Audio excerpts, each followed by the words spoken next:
Because I do not believe in styles anymore. I mean, I do not believe that there is such thing as like Chinese way of fighting or the Japanese way of fighting or whatever way of fighting, because unless human beings have 3 arms and 4 legs, we will have a different form of fighting.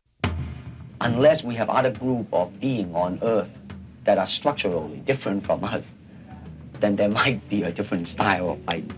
Now, why is that? Because we have 2 hands and 2 legs now. The important thing is how can we use it to the maximum? Dragon whips his tail. What is up, guys? D-Moth from Martial Club. Today I was going to bring you guys a video about Bruce Lee, that guy, and how he shaped the world of martial arts as we know it. But those of you who are watching from within the United States know how crazy it is out there. For those of you who don't, there's a lot of civil unrest, riots breaking out across the country, and it all has to do with inequality. Now, look, I'm not going to claim to have the right answers about this, but what I do know is that right now, a lot of attention is being paid to that which divides us, so why don't we take a second to concentrate on that which brings us together, okay?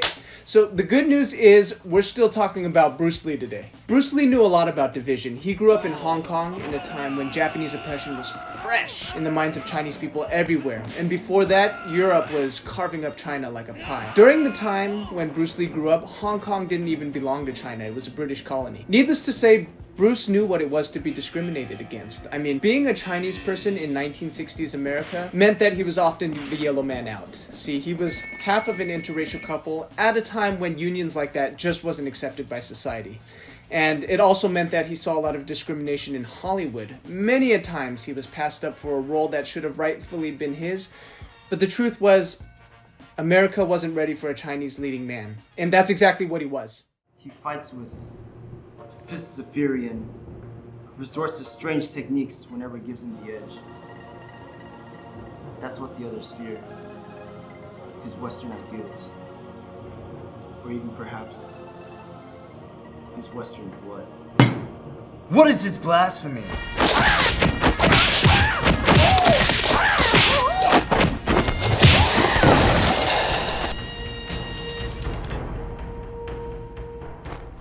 Even more surprising is that Bruce faced a lot of discrimination from his own people.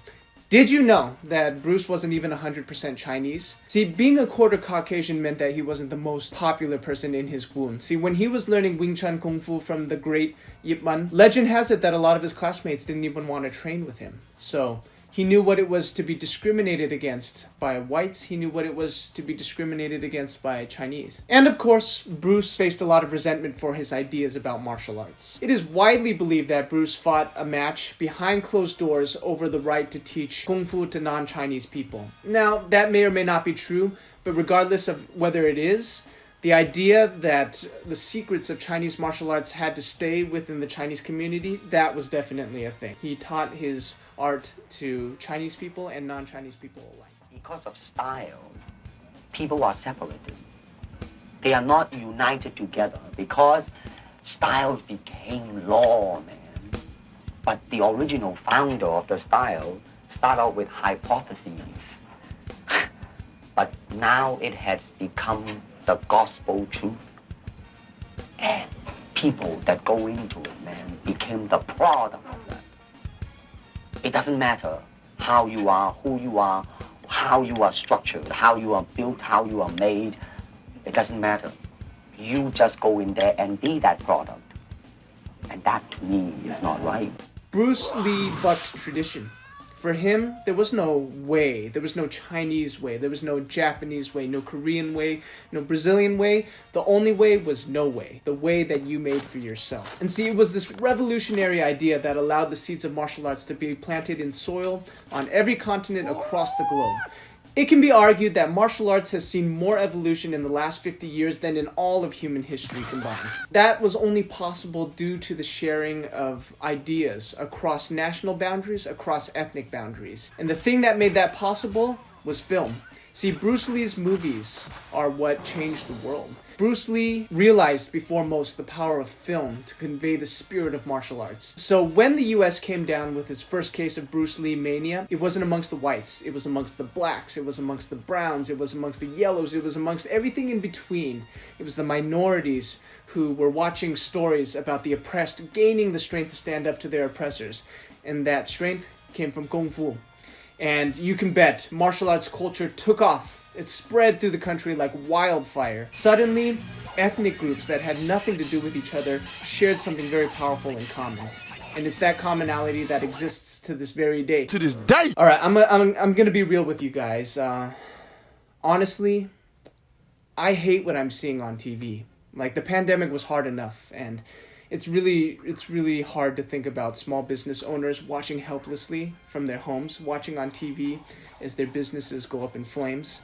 And it makes me sick. But I know before you guys say anything, something horrible happened in this country last week.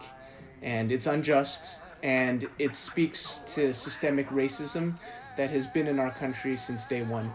It's been around for centuries, and you're right, something needs to be done about it. I don't know what the right answers are, but I do know that we as a people are constantly changing. We're constantly growing. And I know that we can choose to grow away from each other, or we can choose to grow towards. You know what I want to think of myself? As a human being. Because, I mean, I don't want to sound like, as Confucius say, but under the sky, under the heaven, man, there is but one family. It just so happened, man, that people are different. Between you and me, what do you think it was that Bruce would have preferred?